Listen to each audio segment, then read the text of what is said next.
I'm here with Rachel Littleton, community writer for The Plainsman, here to talk about some of the amendments that we're going to be voting on in this election. I know they can be long and complicated. They often get criticized for it too, and the language can be confusing for some people. So just want to get a breakdown of the first 6 amendments from you. So we have 892 amendments right now. We're about to add 14 more. Could you just start with Amendment 1? It deals with Auburn University Board of Trustees. So what could you explain the parts on this and what a yes or no vote means for each one?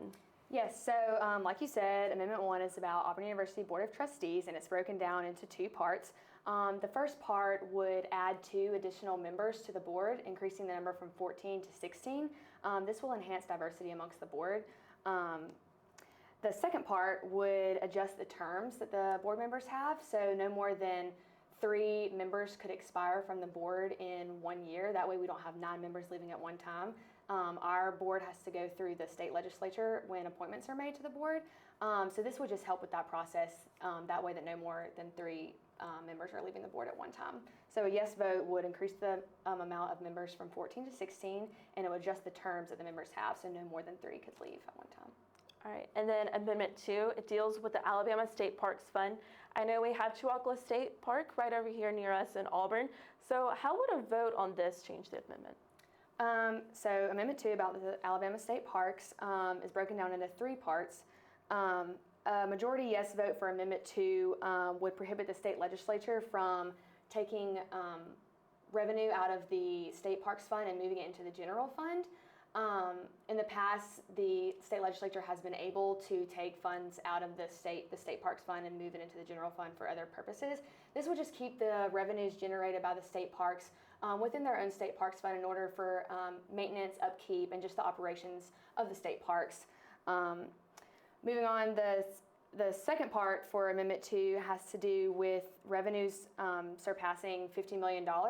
So basically, in 1 year, if revenues generated by the state parks exceeds $50 million, then there's a possibility that their fund could overflow into the general fund.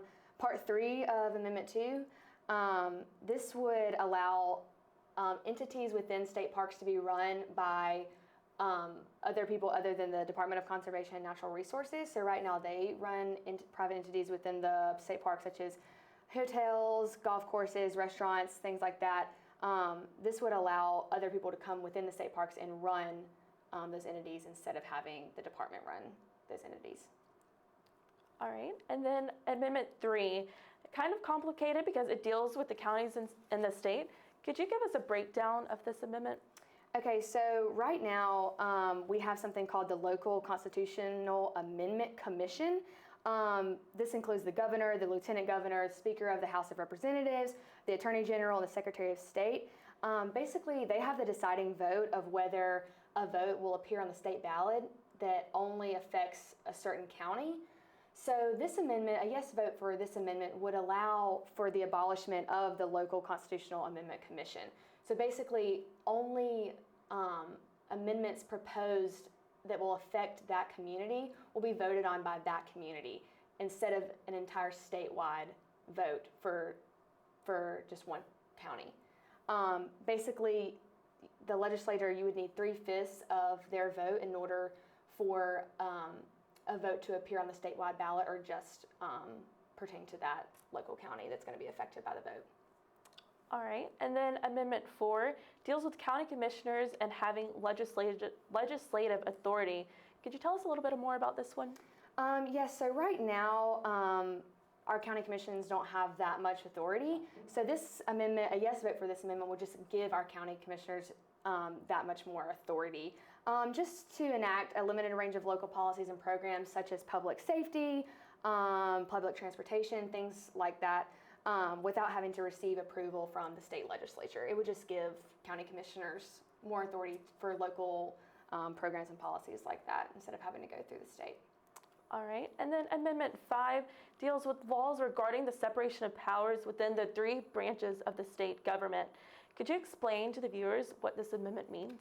Yes, so right now under the current Constitution, the separation of powers between the legislative branch, the judicial branch, and the executive branch has Article 3, and Amendment 582 but they're separated in the Constitution. So basically, a yes vote for this amendment would just combine this article and this amendment into the same part of the Constitution. It does not change the substance of the law itself.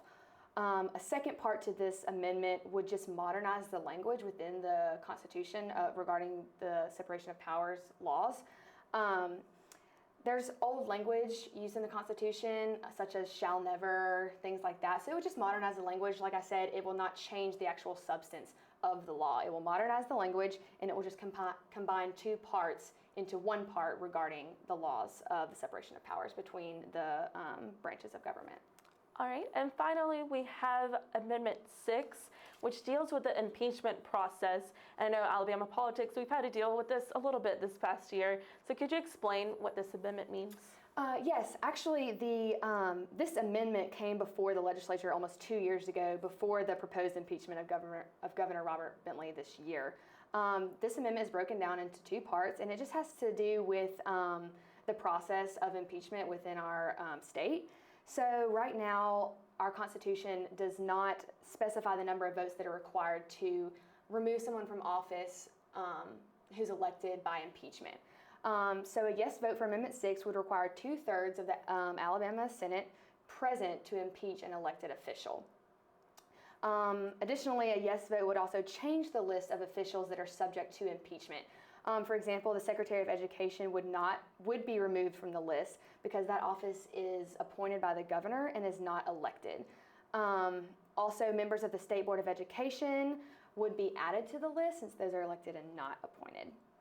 So a yes vote for Amendment 6 would just change the process of impeachment. It doesn't actually change the reason for impeachment. Regarding Governor Bentley's case, it's not going to say this is a reason why someone should be impeached. It's just going to change how many votes are required in order to remove someone by impeachment in an elected office. All right, and I know you have a voter guides with you right now. Could you explain to us what this is? Yes, so the Alabama's voter guide for 2016 by the Secretary of State's office, John H. Merrill, just kind of goes over everything you need to know about the election process in Alabama. For example, registration requirements, when to register, where do I vote, polling place hours, sample ballots are in here, and polling place provisions for elderly and disabled, such things like that are within the voter's guide. So it's really just a useful thing that anyone can pick up. I know that they're in the student involvement office on the 3rd floor of the Student Center. So if you get a chance, swing by there and pick one of these up. And it's just a really useful tool that someone who might not know Alabama's process for the election goes. And yeah, they can pick it up on the 3rd floor of the Student Center. All right, Rachel, thank you so much for joining us. We're going to take a quick commercial break, but we'll have more election coverage for you coming up next. You're watching Eye on the White House on Eagle Eye TV, Channel 6.